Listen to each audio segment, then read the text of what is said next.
Merci de répondre à ce rendez-vous d'actualité, mesdames, messieurs, bienvenue. Face à face, Joseph Kabila est chef d'entreprise minière exerçant en RDC au Palais de la Nation ce mercredi 7 mars 2018. Ce dernier sont venus rencontrer le président de la République pour une probable révision du nouveau code minier adopté dernièrement au Parlement. Ils estiment que certaines dispositions de cette nouvelle législation minière étoufferont les opérateurs dans ce secteur.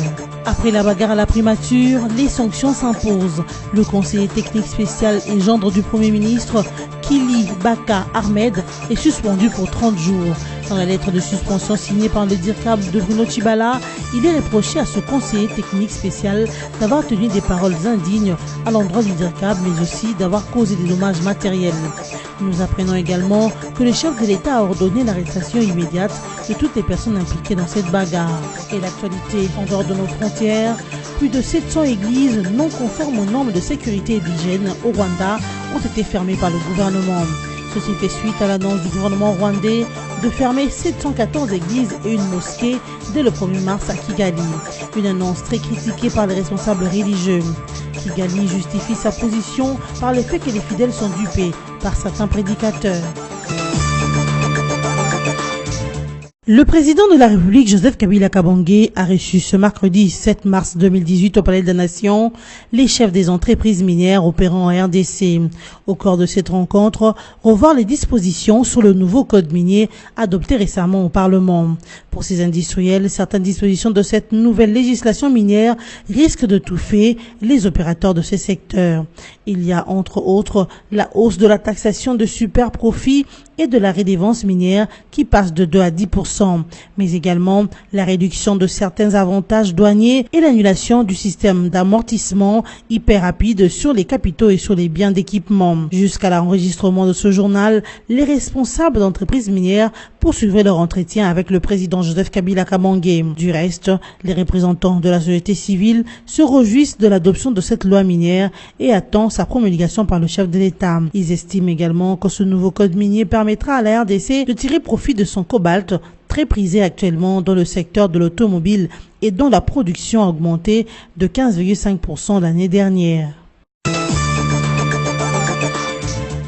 Kili Baka Ahmed, conseiller technique spécial du Premier ministre Bruno Tshibala, a été suspendu de ses fonctions pour une durée de 30 jours. Une action disciplinaire qui intervient à la suite d'une altercation verbale avec le directeur du cabinet du Premier ministre, Michel Somwe. Dans une lettre de suspension écrite et signée par le DIRCAB de la primature, le mardi 6 mars 2018, il est reproché au conseiller technique spécial du Premier ministre d'avoir tenu des paroles indignes à l'égard du DIRCAB de Bruno Tshibala et d'avoir causé des dommages matériels le lundi 5 mars 2018 dans la soirée. Ce comportement qu'a déploré le DIRCAB du Premier ministre Michel Somwe a rendu coupable de manquements graves Kili Baka Ahmed à l'honneur et à la dignité de ses fonctions, ainsi qu'aux règles de convenance et de bonnes mœurs de la primature. Une vidéo en circulation sur les réseaux sociaux évoque ces faits. On peut voir le conseiller technique spécial Kili Baka Ahmed, qui n'est autre que le gendre de Bruno Tshibala, en train d'être évacué de l'intérieur de la primature vers l'extérieur après des échanges des paroles avec une dame qui serait la fille du directeur de cabinet Michel Somwe.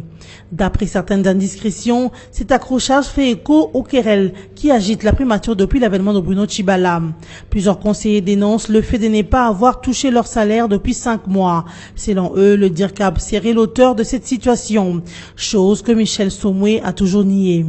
Aux dernières nouvelles, le président Joseph Kabila Kabange a ordonné l'arrestation immédiate de toutes les personnes impliquées dans la bagarre scandaleuse qui a terni la République à la primature.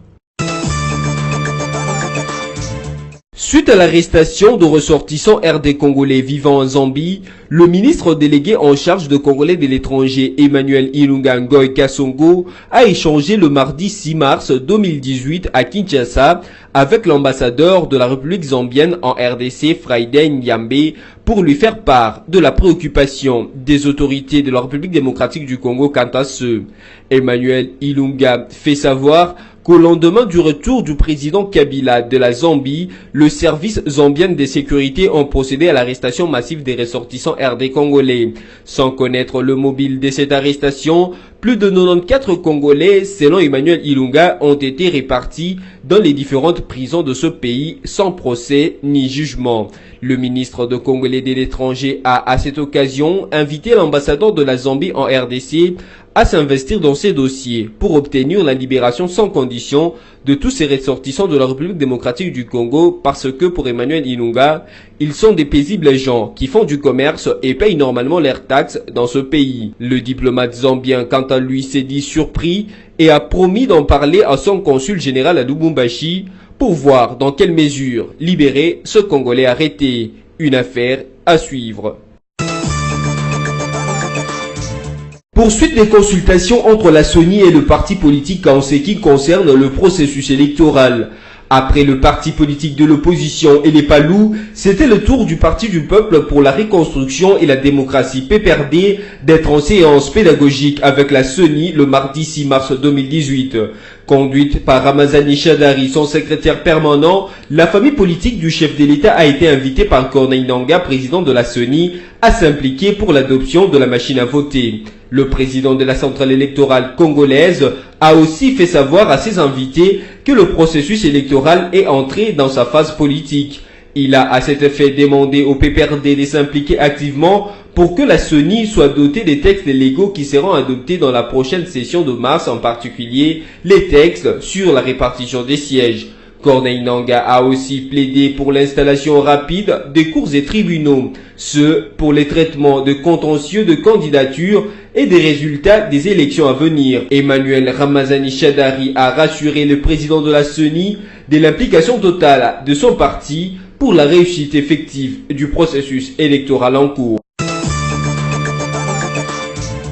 La situation dans la région de Kasaï où l'instabilité persistante menace la sécurité de civils et de centaines de réfugiés à peine revenus d'Angola fait l'objet de la préoccupation du Haut Commissariat pour le réfugié tel qu'évoqué par Aïkaterini Kitidi, une porte-parole de cette agence onusienne lors d'un point de presse le mardi 6 mars courant à Genève. De combats sporadiques se déroulent encore entre les forces armées et des milices et de fortes tensions entre les différents groupes ethniques menacent parallèlement de plonger cette partie de la RDC dans une nouvelle spirale de violence, redoute Aïkaterini Kitidi. À cela s'ajoute l'impossibilité pour certains réfugiés arrivés d'Angola d'accéder à leur village d'origine et qui sont contraints de s'installer dans des écoles, des églises ou des lieux domicile dans d'autres provinces. Le HCR est buté à la modicité de moyens pour bien voler au secours de civils et réfugiés. En effet, dans l'appel de fonds pour 2018 lancé par les HCR pour voler au secours de personnes frappées par la crise dans cette région de la RDC, seulement 1% de 368,7 millions de dollars américains demandés a été perçu jusqu'ici. L'expulsion de 530 Congolais d'Angola entre le 25 et le 27 février dernier a encore compliqué le travail du HCR qui exhorte les autorités angolaises à cesser ce refoulement. En cas d'amélioration de la situation en RDC, le HCR se tient prêt à apporter son appui aux autorités de la RDC et de l'Angola dans leur discussion sur le rapatriement librement consenti, a lancé Aïkaterini Kitidi à l'intention des autorités angolaises.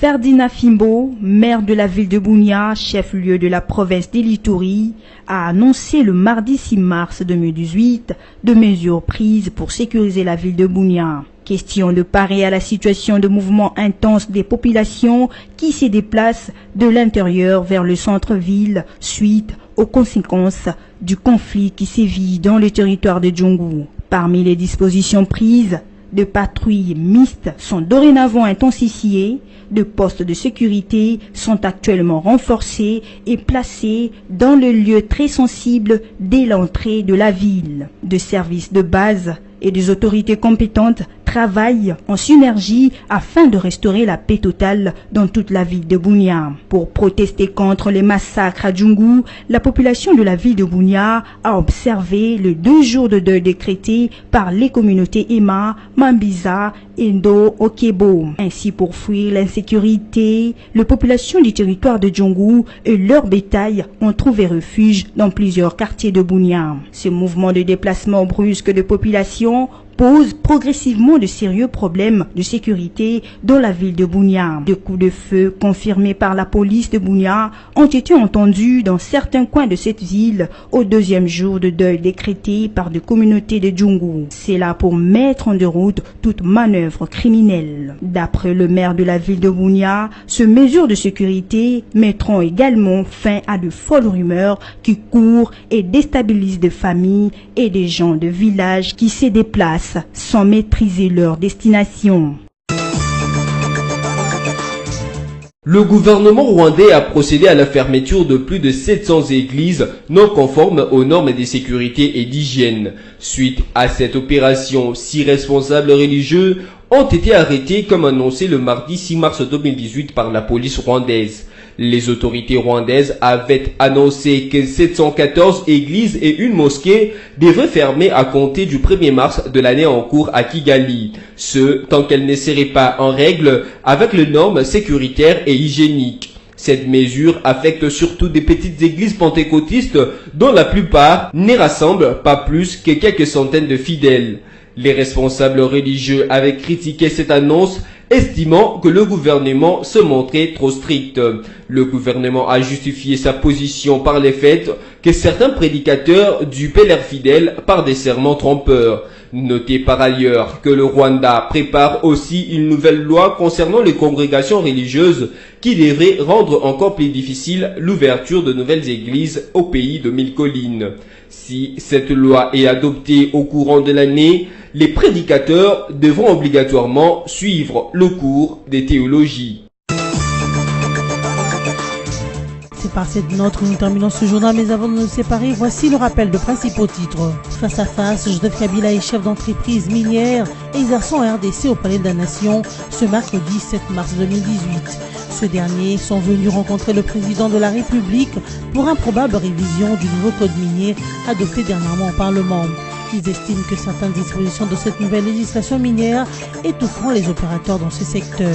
Après la bagarre à la primature, les sanctions s'imposent. Le conseiller technique spécial et gendre du Premier ministre, Kili Baka Ahmed, est suspendu pour 30 jours. Dans la lettre de suspension signée par le DIRCAB de Bruno Tshibala, il est reproché à ce conseiller technique spécial d'avoir tenu des paroles indignes à l'endroit du DIRCAB, mais aussi d'avoir causé des dommages matériels. Nous apprenons également que le chef de l'État a ordonné l'arrestation immédiate de toutes les personnes impliquées dans cette bagarre. Et l'actualité en dehors de nos frontières, plus de 700 églises non conformes aux normes de sécurité et d'hygiène au Rwanda ont été fermées par le gouvernement. Ceci fait suite à l'annonce du gouvernement rwandais de fermer 714 églises et une mosquée dès le 1er mars à Kigali. Une annonce très critiquée par les responsables religieux. Kigali justifie sa position par le fait que les fidèles sont dupés par certains prédicateurs. Ainsi se termine cette édition d'information. Merci de l'avoir suivi.